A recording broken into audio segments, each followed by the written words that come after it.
Before Donna entered my life, I wasn't sure I'd ever find a love that felt stable and dependable. I'd had a few failed relationships, but when Donna and I met, everything just clicked. She was ambitious, bright, and we had a mutual respect that built the foundation for what I believed would be a lasting marriage. Those early days were full of hope as we built a life together, and I thought I'd finally found someone to share everything with. We settled into our roles, me focusing on my IT career, while Donna managed a high-end hair salon. From the outside, everything seemed perfect, and even our friends commented on how well we worked together. I was confident we were building something meaningful, discussing plans for the future, including starting a family. Then, my world turned upside down when I discovered a video that made Donna an internet meme, exposing her as a hypocrite. My name is Jim Fielding, and for 5 years, I thought I had a stable marriage. But after seeing that video, I realized things weren't as they seemed. So, what happened? The coronavirus pandemic hit. Donna's salon shut down, but I kept working remotely because my job in banking was considered essential. At first, things were great. We spent a lot of time together. But as the days went on, Donna became short-tempered and frustrated, especially when I had to leave for work. During one of those trips, I noticed something odd. Aftershave in the house, even though I don't wear cologne. My suspicions grew, but I brushed them aside. As lockdown dragged on, things got worse. Donna became angry over small things. She was strict about following every new guideline, making me wear masks and use hand sanitizer religiously. Eventually, she even made me sleep in the guest room because we couldn't stay 6 feet apart in our bed, which also meant no sex. I argued, saying it didn't make sense since we lived together, but she stuck to the rules. Soon, we weren't eating together or even using the same bathroom. She separated our dishes, and we had to wash our own clothes. We'd become little more than roommates under the same roof. The mayor introduced a hotline and website for reporting neighbors not following strict guidelines. While I understood the intent, I felt it was excessive. I shared my concerns with Donna, but she disagreed. "I think it's a great idea," she said. "People aren't following the rules, and it's dangerous." "I'm not getting involved in that," I replied. "Suit yourself," she shrugged, "but I will." "You're not going to report our neighbors, are you?" I asked, worried about causing trouble with friends. "It's for their own good," she insisted. "If they don't care about their health, someone has to." "But these are our friends and neighbors," I said. "Then they'd better follow the rules," she replied. "I don't want us getting sick because of them." I cautioned her about the state's sunshine laws, warning that if neighbors found out she was reporting them, it could damage our relationships. But Donna didn't seem concerned. Over the next few days, she spent a lot of time watching the neighbors, even calling the snitch line when kids were playing outside. Eventually, a police officer came and spoke to the parents, and the kids went inside. I hoped they never found out it was Donna. I also noticed strange behavior from Donna. She started making frequent trips to Walmart, which usually lasted much longer than before. Despite being an efficient shopper, she'd now be gone for hours, often returning with only a single item. Even more oddly, she began dressing up for these trips. When I asked about it, she brushed me off, saying she just wanted to look nice. Making matters worse, several times she would head straight to the master bathroom, a room I was no longer allowed to use, and take a shower right after returning. Why would she need to do that if all she did was run out to grab 1 or 2 small grocery items? I know I'm not the sharpest tool in the shed when it comes to women, but I wasn't born yesterday. Something was up, and I was determined to find out what. Why would she get all dressed up and leave for Walmart around the same time every day, only to be gone for up to 3 hours? Something definitely didn't add up. I tried to trust her. After all, I had seen some of the lines at stores myself. But 45 days into the lockdown, I knew something wasn't right. I pulled out my phone and called John Winthrop, an old college friend who now ran his own private investigation company. "What's up, buddy?" he asked. He listened quietly as I explained the situation. "Man, that doesn't sound good. Email me a recent picture of Donna and I'll get started. You might want to install some cameras in your house that stream to your server." "Good idea," I said as I sent him a picture of Donna. "I've got a few cameras lying around that aren't in use," he told me. "If you want, you can borrow them and set them up. Meet me at your office this afternoon and I'll bring them over if that works." "That works," I said. "I'll be there around 2:30. She's usually back from Walmart by then." "Gotcha," John said. "Your office, 2:30. I'll be there. I just got your email, by the way. Thanks." "No, thank you. I just need to get to the bottom of this." "You might not like what you find," John warned. "I don't like what's happening now," I replied. See you this afternoon, buddy. We ended the call, and I thought about what he said. I might not like the truth, but it had to be better than what was going on now. It was time to face this head-on and deal with it. I showered, changed, and left a note on the kitchen counter letting Donna know I'd be out until later that afternoon. I met John outside the building where my office was. He handed me a box with 3 small motion-activated cameras that could be installed just about anywhere, even inside smoke detectors. He also gave me an installation guide. I hope this works out for you, Jim. I'll get started on my end and let you know what I find. Okay, thanks, John. I appreciate it. After he left, I went inside and saw that UPS had delivered some batteries and DVDs. While checking my work email and our ticketing system, I learned the upgrades and battery replacements were scheduled for later that night after banking hours. I glanced at the clock and realized I had just enough time to get home, set up the cameras, and grab a couple of hours of sleep before the night shift. When I got home, Donna still wasn't back, so I grabbed my ladder and headed into the master bedroom, a place I'd been banned from. Out of curiosity, I peeked into her hamper and found a pair of underwear with what looked like crusty seed stains. Disgusted, I set to work. As I finished installing a camera in the smoke detector, Donna walked in. I could immediately smell a man's cologne mixed with something else on her. "What are you doing in my room?" she asked. "Your room?" I shot back. "Last time I checked, my name's on the mortgage, which means I can go into any room I damn well please, including the master bedroom where we used to sleep together." She recoiled. I rarely spoke to her like that. "Just so you know, I had to change the battery in the smoke detector. I'll be doing the same in the guest room and living room." "Okay," she said. "You don't have to be so short with me." I said nothing, finished up, and moved to the guest room where I'd been sleeping. I installed the second camera there, and then moved to the living room to finish the job. Once done, I put the ladder away and went into my office to check that the cameras were connecting to my server. It took a few minutes, but I was satisfied with the results. The images were clear, and the microphones picked up everything. I watched as Donna came out of the bathroom and put on jeans and a light sweatshirt. I hoped nothing incriminating would show up so we could move forward. After that, I headed upstairs to what had become my bedroom. "I need to go to the data center tonight to install some updates on the servers," I told Donna as I reached the top of the stairs. She seemed almost happy that I'd be gone. "I'll probably be out most of the night, so I'm going to get a couple hours of sleep before I have to leave." "Okay," she said, walking off without a care that I wouldn't be around. I noticed she didn't even bother saying goodnight. There was a time when news like that would have upset her. I shook my head and went into my room to try and sleep for a couple of hours. When my alarm went off, I dragged myself into the bathroom to brush my teeth and shower. I dressed, headed downstairs, made a sandwich, and grabbed a cup of coffee for the road. Donna was sitting on the couch and didn't say a word to me. I felt like I needed to reach out, to say something. "Donna?" I called from the dining room table. She turned to face me. "Yes?" she asked. "Do you still love me?" "Of course," she replied. "Why do you ask?" "I was just wondering. You're never kind to me anymore. You don't even say you love me, and we haven't had sex in a long time." With a heavy sigh, she replied, "Is that what's bothering you? No Zex?" "It's been a while, and we used to make love regularly," I said. "Now we're just like roommates. Is something going on?" "Look, maybe I'm just tired of being stuck in the house all the time, okay?" she said. "It's not easy for me either. I'm just worried that we're drifting apart." She nodded. "Maybe you're right. I'm sorry if it feels like I've been off lately.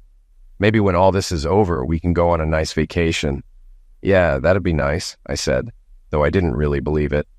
"I'll be out most of the night doing the updates. I'll call you when I'm heading home." "Okay," she said. "Thanks." Then she went back to watching her show. After finishing my meal, I went into the office to check on the server, grabbed my briefcase, and locked the door. As I headed to the front door, I glanced at Donna. "I'm leaving now. Love you," I said. Without looking up, she replied, "Yeah, me too." I stood there for a moment, realizing that's all I'd get from her.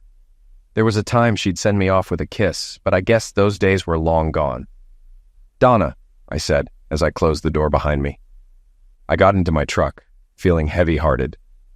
It took a little over an hour to reach the data center.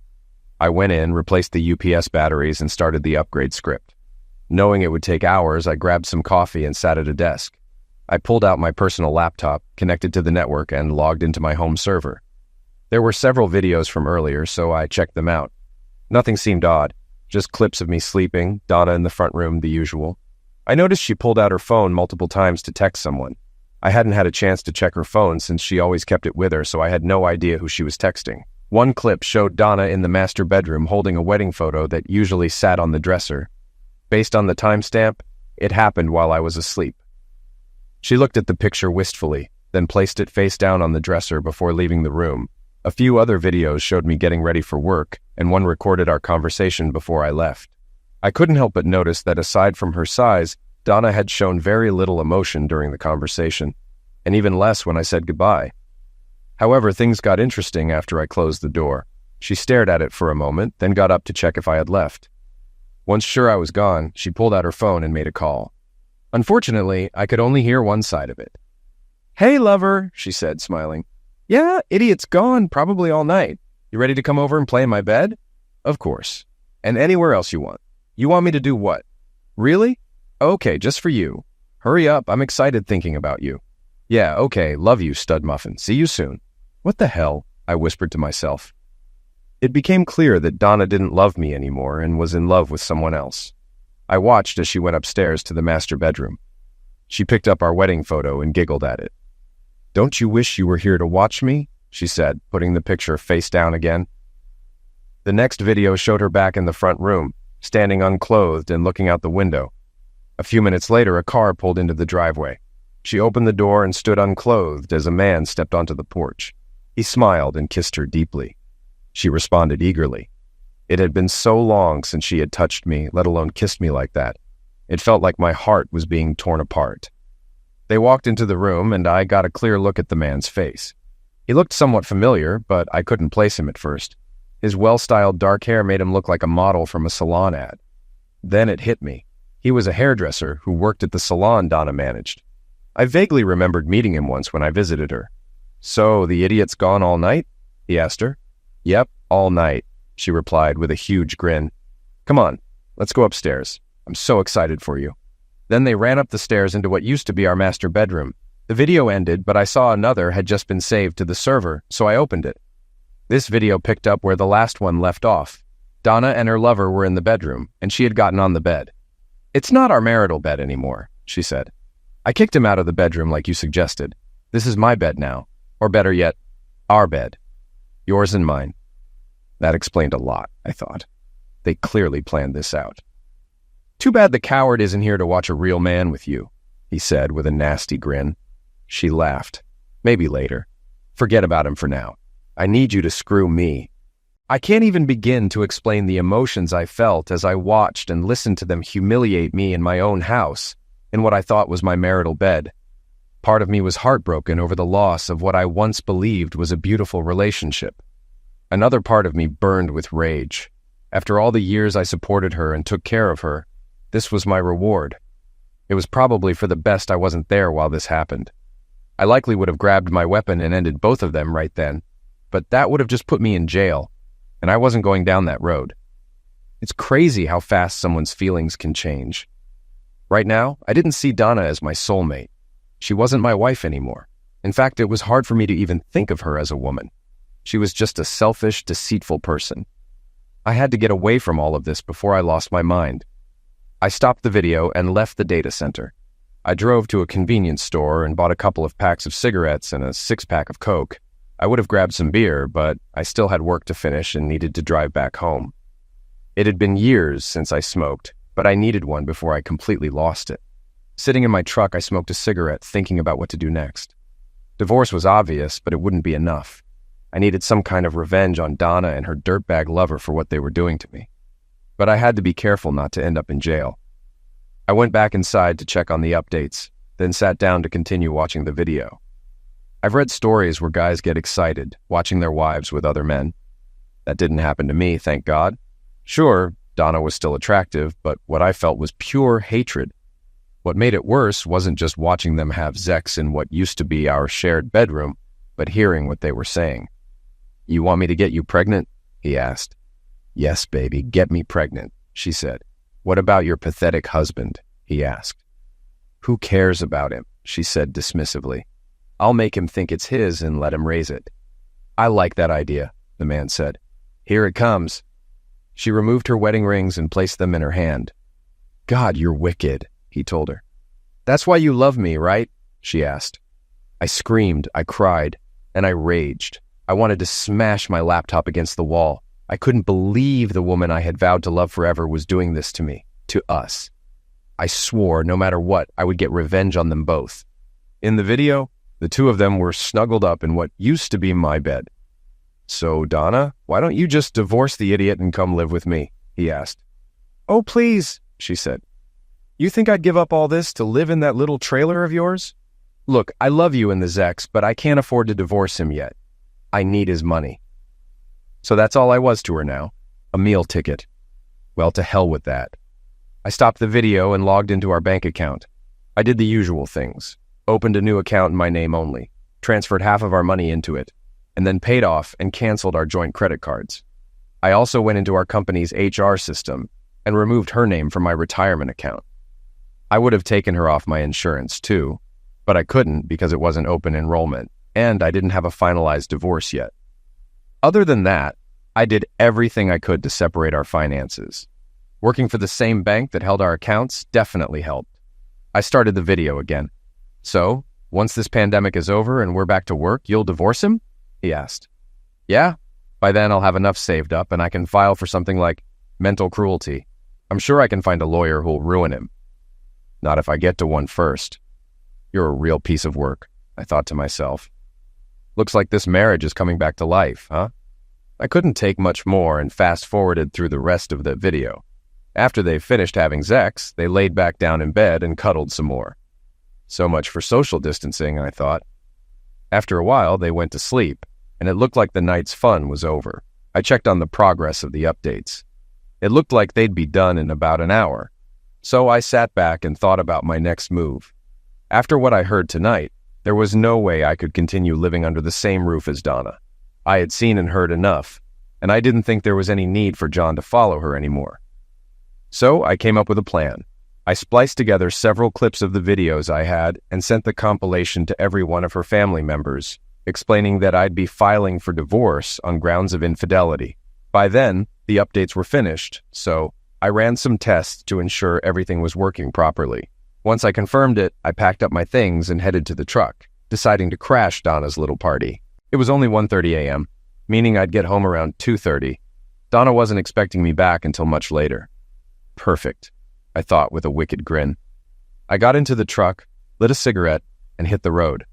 By the time I reached home, it was 2:25, so I turned off the headlights to avoid waking Donna or her lover.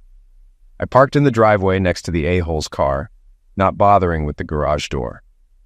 I went inside, turned off the security system, and set my laptop bag in the office. Then I quietly crept up the stairs and walked through the open door of the master bedroom. They were both fast asleep, arms wrapped around each other. How sweet, I thought sarcastically. I stepped into the room and flipped on the overhead light. "Get up! Get up! Get up!" I shouted, just like my drill instructors did back in boot camp. Startled, they leaped out of bed, totally confused about what was happening. "What the hell is going on here?" I yelled at the top of my lungs. "Oh my God!" Donna gasped when she realized it was me. "Jim, what are you doing home? You were supposed to be at work all night." "I finished early and wanted to surprise my loving wife," I sneered. "But what do I find instead? You and your lover in my bed?" The guy, Thad, looked terrified. "Look, man, I'm sorry," he stammered. I glared at him. "Just get your clothes on and get the hell out of my house," I roared. "You've got 30 seconds and 25 of them are already gone. Move." He scrambled like a headless chicken, trying to gather his clothes. I turned to Donna. "Maybe I should call the mayor's snitch line and report you for breaking social distancing rules," I said. "Pack your crap and get out." "Jim, please," she begged. "It's not what it looks like." I laughed right in her face. "Spare me your nonsense, witch. You love this a-hole? Go live with him." But, she stammered. "No buts, witch," I said. "Get out now. I'm not your meal ticket anymore. You want his kids? Fine. Go live with him in his trailer. I'm getting a divorce as soon as possible. Now pack up. Don't make me repeat myself." "Wait, you know about," she started. "I saw and heard everything. 304, I said coldly. Her eyes widened as she realized what I was talking about.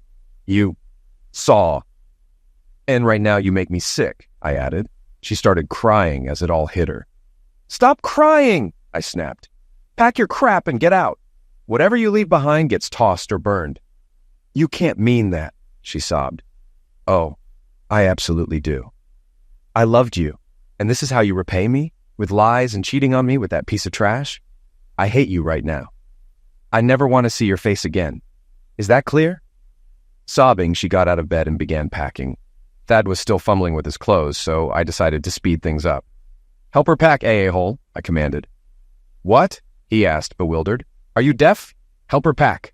I'll bring some trash bags up, and you can start throwing her stuff in them. You're part of this mess, so do your part.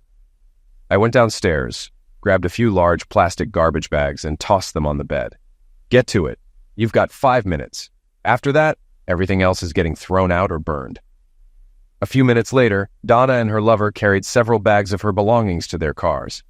I found her purse, pulled out the house key, and took the garage door opener from her car. Then I removed my wedding ring and placed it in her hand. She looked at me with tear-filled eyes. Don't you want this? She asked softly. I shook my head. No, not anymore. Now get out. I assume you'll be living at Thad's trailer, so I'll have the divorce papers sent there. Write down the address. She scribbled an address on a piece of paper and handed it to me. I'm sorry, she said. Yeah, you are. And I'm sorry I ever met you. Crying, she left. I watched as they drove off, then locked the door behind them. Exhausted, I collapsed on the couch and fell asleep. It was nearly 8 a.m. when I woke up. Knowing I had a lot to take care of, I called my boss and asked for the week off, explaining what had happened.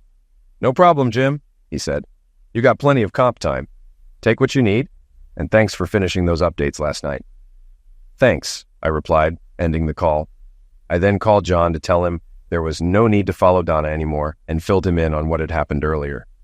Damn, I'm really sorry to hear that, Jim, but I'm glad you found out when you did. Let me know if I can help. Thanks, I said. I'll return your equipment soon and we'll settle up. We ended the call and I refilled my coffee. I started searching for a family law attorney and found one who worked from home. I called and he agreed to meet with me via a teleconferencing system his firm used. After I got the email with the details, I signed in, and soon we were chatting face-to-face from our living rooms. I explained what happened and what I wanted, and he outlined the divorce laws in our state. Turns out, we lived in a no-fault state, so I couldn't file for infidelity. However, her affair could be used to block her from getting alimony or support. The downside was, I'd probably have to sell the house and give her half the proceeds, but that was fine with me since I didn't want to stay there anymore. I'll get started on the paperwork and have her served in a couple of days, he said. I provided him with all the necessary information, her address, workplace, and so on. Someone from our office will contact you for the retainer, he said. I'll be in touch. I thanked him and we ended the call. I took down the cameras and began sorting through what Donna had left behind, dividing it into 3 piles, one for burning, one to toss out, and one for goodwill. It was nearly noon when my phone rang. I saw it was Donna's sister, Doreen. She was a couple of years younger than Donna and out of work because the restaurant she worked at had closed. Jim, what's this about you throwing Donna out in the middle of the night? She asked angrily. Did she tell you why I threw her out? I asked. She said it was just a little misunderstanding. Check your email, I told her. Once you see what I sent, you'll understand. Goodbye, Doreen. I ended the call before she could respond. A few minutes later, I got another call, this time from her parents. I'd always liked her parents, and we'd gotten along well. Jim, I got a strange call from Donna, her father, Alan, said. She told us you threw her out at 2:30 in the morning. Is that true? Yes, Alan, it is. Why on earth would you do that? He asked. Have you checked your email? I asked him. No, I haven't. Check your email and you'll know why. Talk to you later, Alan. Send my best to Linda. Linda was Donna's mother, and I cared for her like my own. I kept sorting through Donna's things, and the piles kept growing. About an hour later, Doreen called again. I answered the phone. Jim, I saw the video, and I'm so sorry. She made it seem like you were being unreasonable and threw her out for no reason. Do you know who that guy is? Yeah, that's Ronnie, she said. He worked at Donna's salon before it closed. She admitted to me they've been seeing each other for a while, even before the pandemic. Lovely, I said. Look, if I pick up some of her things, can I swing by and get them? She asked. If you're quick. I'm sorting through her stuff now. Most of it's going to Goodwill. The rest is getting trashed or burned. Burned? she asked, shocked. Yeah, like her wedding dress, our photos, that kind of stuff. You're going to burn her wedding dress? She asked, incredulous. Absolutely. Please don't burn or throw anything away until I get there, she begged. I might want to keep some of it. Like I said, you'd better hurry, I replied. I'll be right over, she said. I paused my work and went out back for a cigarette and some coffee. Just as I sat down and lit up, my phone rang again. Can't these people just leave me alone? I muttered. I saw it was Alan and answered. Hey, Alan. Jim, I owe you an apology. I saw the video and I've never been more disgusted in my life. That was just a highlight reel, if you know what I mean, I said. There's plenty more. We've seen all we need to. Linda's heartbroken. We've told Donna she's not welcome here anymore.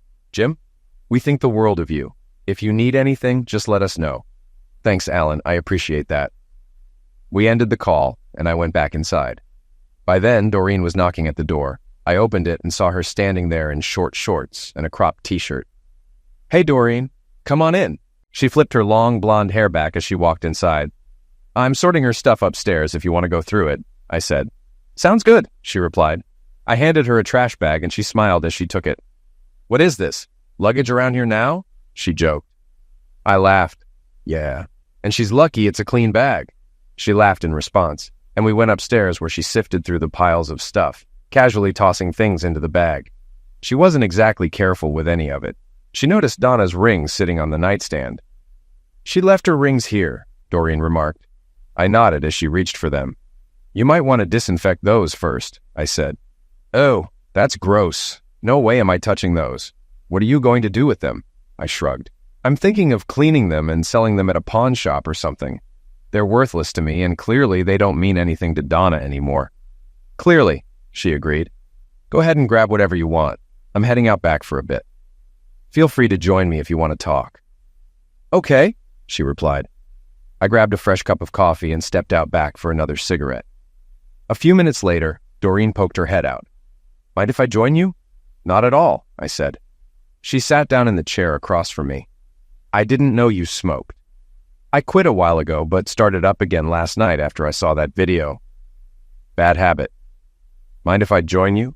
She asked. It's a free country, I said, surprised. She pulled a pack out of her purse and I offered her a light. She leaned back and gave me a thoughtful look before speaking. My sister is such an idiot. I can't believe she treated you the way she did.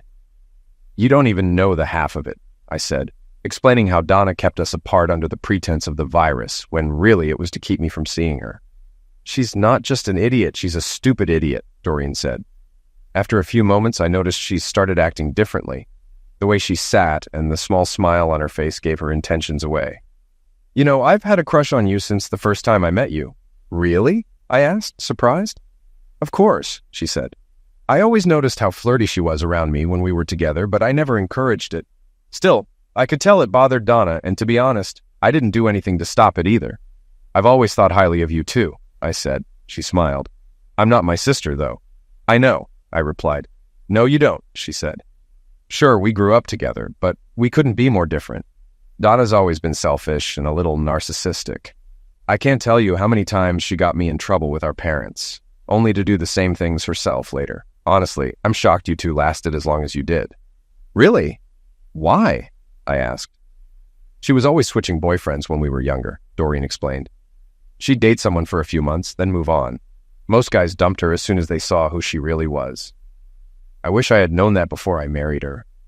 I almost warned you when we first met, Doreen said. Why didn't you? I asked. I thought about it several times, but I could tell you were completely in love with her. I didn't think you'd believe me. I nodded. You're probably right. I was head over heels for her and would have thought you were trying to split us up. I did warn her, though, Doreen said. I told her if she ever hurt you, she'd regret it. She swore she'd never treat you like her other boyfriends. Did you ever think about revenge? She asked. It crossed my mind, I admitted.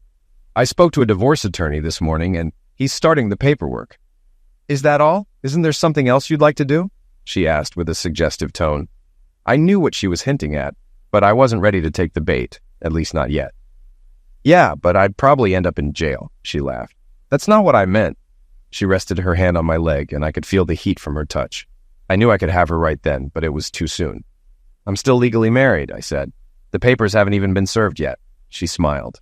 Good answer, that's fine. I've waited 5 years, so I guess I can wait a bit longer. Are you staking a claim? I asked with a grin.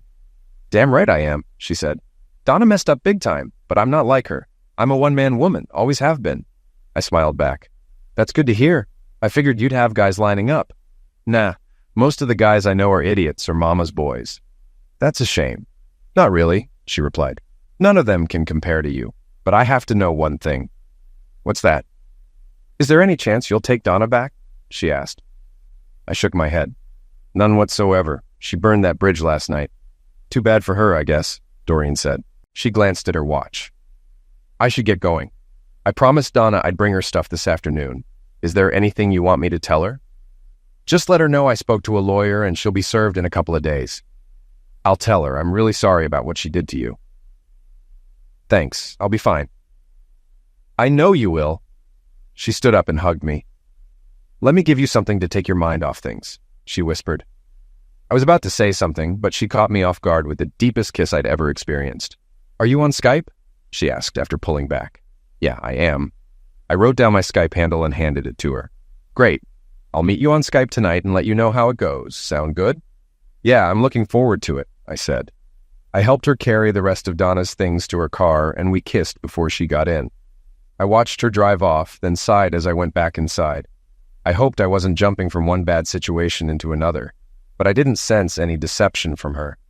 I grabbed a soda and was heading to the back door when my phone rang. This time it was Donna. What does she want now? I wondered. What do you want? I asked when I picked up. You prick! She screamed. How could you do this to me? Do what, exactly? You know what?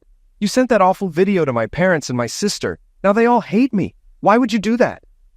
Why do you think? 304, remember? You're the one who cheated, lied, and stabbed me in the back? I loved you completely, and this is what I get? You really thought I'd raise Ronnie's child? Screw you, witch, and him. Stop calling me that, she yelled. I knew she hated that word, which is exactly why I used it. But I didn't care. Why not? It's what you are, a lying, cheating, worthless witch. That's all you've ever been, and it's all you'll ever be. We're done. I spoke to a lawyer today, and you'll be served with divorce papers in a few days. In the meantime, I don't want to hear from or see you again. Jim, please, I'm begging you, she cried. I'm so sorry. We can fix this. No, we can't, I said firmly. You destroyed everything with your cheating. I'm done with your nonsense. You made your choice, now live with it. Goodbye.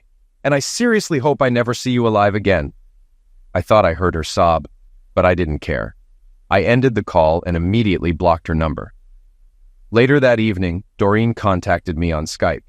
She told me Donna wasn't too happy about the condition of her belongings. Too bad, I thought. I told Doreen about Donna's call and she laughed. Serves her right, she said. We chatted for a while before ending the call. I thanked her for everything she'd done and told her it meant a lot to me. It's my pleasure, she said sweetly. I'll be in touch. We said our goodbyes and I found myself daydreaming about being with Doreen. The next day, I finished sorting through the rest of Donna's things. I cleaned her rings and took the stuff I was donating to Goodwill, stuffing it all into trash bags and loading it into the truck. After dropping the bags off, I stopped by a pawn shop and sold her rings, getting a fraction of what I'd paid for them 5 years ago. Oh well, I thought. If Donna wants them, she can go buy them back. I even mailed the pawn ticket to her at Ronnie's trailer in case she wanted them. I figured she'd get the ticket in a day or two, giving her a chance to reclaim them if she wanted. I'm not entirely heartless, after all. I called John and arranged to return the surveillance equipment he let me use. After I got back home, I tore down the bed and put it in the front yard along with the dresser and nightstands. I added a free sign, and within a couple of hours, everything was gone. I gathered the rest of Donna's things, including her wedding dress and all the photos with her in them, and took them out back. I grabbed a 50-gallon drum from the garage, stuffed everything inside, soaked it with lighter fluid, and set it on fire. I stayed with the drum until it had all burned to ash, then made sure the fire was completely out before putting the lid on the drum. I left it there to cool down before moving it.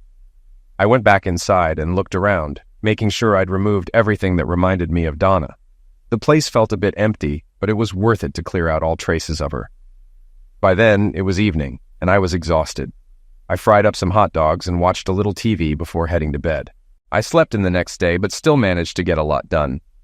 I opened the windows in the now empty master bedroom to air it out, then grabbed some spackle to fill the nail holes. Afterward, I cleaned the carpet using the shampoo machine. It was late afternoon by the time I finished. I was in the garage cleaning the machine when I noticed Ronnie's car pull up out front. I opened the garage door and grabbed a baseball bat I kept near the back door. Standing by the open door, I watched them get out and head toward the front door. I stepped out and intercepted them. "What do you want?" I asked. Donna held up 2 envelopes. "What is this crap?" she demanded. "If I'm not mistaken, those are divorce papers," I said. "Sign them and send them back. I've been more than fair. The sooner you do that, the sooner this sham of a marriage can be over. Don't fight me on this, or I'll use the full video I have of you 2 in our bed." "What about this?" she asked, holding up a smaller envelope. I recognized it as the pawn ticket I'd mailed her. "That's the pawn ticket for your rings. I sold them. Didn't get much, but that's life. I sent you the ticket in case you wanted to buy them back. I didn't want them, and clearly they didn't mean much to you either. I'm sure the judge will understand why I did it." "You prick," she cried. "Do you really hate me that much?" "Yes, I do," I said flatly. "What else did you do?" she asked. "I got rid of the rest of your stuff, just like I said I would. Gave away the bedroom set, took stuff to Goodwill, and burned the rest." "Burned?" she asked, shocked. "What did you burn?" "Your wedding dress, and any pictures that included you. Junk, basically." "You actually burned my wedding dress?" she said, her eyes filling with tears. "Yep. Want the ashes?" She broke down crying as Ronnie held her. He shot me a glare. "You really are a heartless prick." "Yeah, I am. Especially when someone I loved with all my heart stabs me in the back with someone like you. Just a warning, she'll probably cheat on you too. Don't get too comfortable. Now get off my lawn." Ronnie turned her around and led her back to his car. She glanced back at me before getting inside, but I cut her off. "By the way, you 2 seem awfully close for social distancing, and neither of you is wearing masks. Maybe I should call the mayor's hotline and report you," I said, pulling out my phone as if I was about to call. She sobbed as she got into the car. Ronnie squealed his tires as he drove off. I smiled and put my phone away. I expected her to fight the divorce, so I was surprised when my lawyer called the next morning to tell me she'd signed the papers and dropped them off at his firm. "I got them filed, and we've got a tentative court date 2 weeks from today," he said. "Fortunately, the court here is more technologically advanced, so the hearing will be online since she's not contesting it. I've also sent a copy of your video to the judge. I think things will go well for you." "Thanks," I replied, ending the call. Around 2:30, Doreen called. "How's it going?" "I heard Donna got served," she said. "Yeah, lawyer called and said she signed the papers and returned them. We've got an online hearing set for 2 weeks." "Good. Donna also told me what you did with her rings and wedding dress?" "Yeah, probably not my finest moment, but it felt necessary." "I don't blame you. I might have done the same." "So, are you up for some company tonight?" "Actually, I am," I said. "What did you have in mind?" "How about my world-famous lasagna and garlic bread? Think you can find some wine?" "Lasagna, huh?" I asked. "My favorite. I think I can find some wine." "Great. I'll be over around 6:30. Does that work for you?" "Looking forward to it," I said. We talked a little more before ending the call. Afterward, I went out to grab a bottle of wine and picked up some flowers. When I got back, I jumped in the shower, shaved, and dressed in clean jeans and a polo shirt. I still had some time before Doreen arrived, so I set the table with the good dinnerware and placed candles in the center. I felt a bit like a teenager trying to impress his first date. I had just lit the candles when the doorbell rang. I opened the door and welcomed Doreen inside. She handed me the hot lasagna, and I placed it on a heat rack I'd set out. She arranged the garlic bread on a plate, and I admired her short black dress. She looked stunning. As she dished out the lasagna, I poured us each a glass of wine and pulled out her chair. She smiled sweetly and sat down. "You look just as delicious as this lasagna," I told her. She smiled back. "Thank you. And you're looking pretty good yourself in that polo. I like what you've done with the place. I don't see any signs Donna ever lived here." "That's the idea," I said, taking a bite. "This is the best lasagna I've ever had." "I'm glad you like it," she said. "Wait till you see what I brought for dessert." Dessert? I hadn't seen her bring anything else, but then I realized what she meant. I smiled knowingly. After dinner, Doreen helped me clear the table. Once we finished, she turned to me and untied her dress. It took me a moment to realize I'd stopped breathing. Standing before me was the most beautiful woman I'd ever seen. What's the matter? She teased. Haven't you seen an unclothed woman before? Not one as sexy and beautiful as you, I stammered. She kissed me deeply. Are you ready for dessert? I couldn't remember ever feeling this good. Not even with Donna. She wrapped her arms around my neck and kissed me again. I love you, Jim, she said. I've always loved you and always will. Please, let me be your woman as long as you'll have me. I kissed her softly and smiled. I love you too, Doreen. I wish I'd met you before Donna. She smiled back. Me too, but now let's go upstairs. Thought you'd never ask, I said. We went upstairs, arm in arm, to the guest bedroom. The bed was smaller than the one in the master bedroom, but it was perfect for us. We made love for hours before finally falling asleep in each other's arms. The next morning, Doreen woke me up. I felt like a completely new person, and I had this incredible woman to thank for it. We patted downstairs, and while I made coffee, she whipped up breakfast. I sat at the breakfast counter, watching Doreen cook bacon and eggs, wearing nothing. I could get used to this, I said, admiring her figure. She laughed. I hope so, cowboy, she replied, because I plan on doing this every chance I get. Seriously? I asked. Yep. You have no idea how long I've dreamed of being with you. She plated our breakfast and we sat down to eat at the counter. So, what's on your agenda today? She asked as she finished her meal. I've got some things to wrap up around here. I need to start prepping the house for sale. The court will likely order it sold, so I might as well get a head start. I noticed the master bedroom looks strange being empty. Are you going to replace the furniture? Eventually, but not until I know what's happening with the house.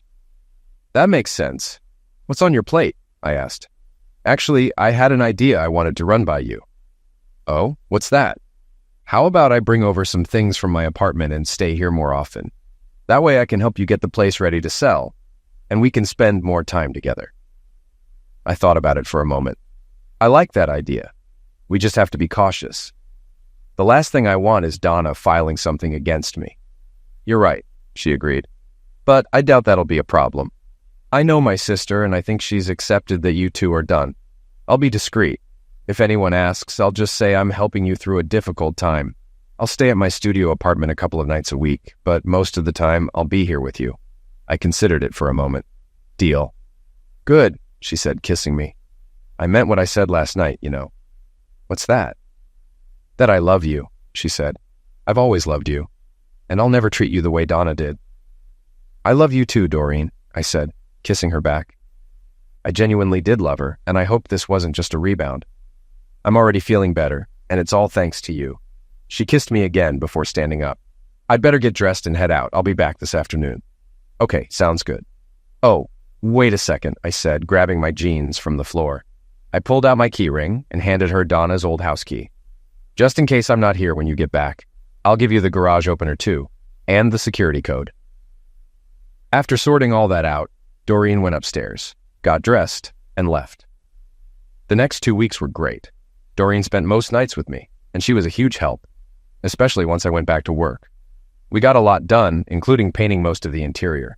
She understood my job's demands, which sometimes required late nights or travel, and she was okay with that. On those nights, she stayed at her apartment, and we kept in touch via Skype until she went to bed.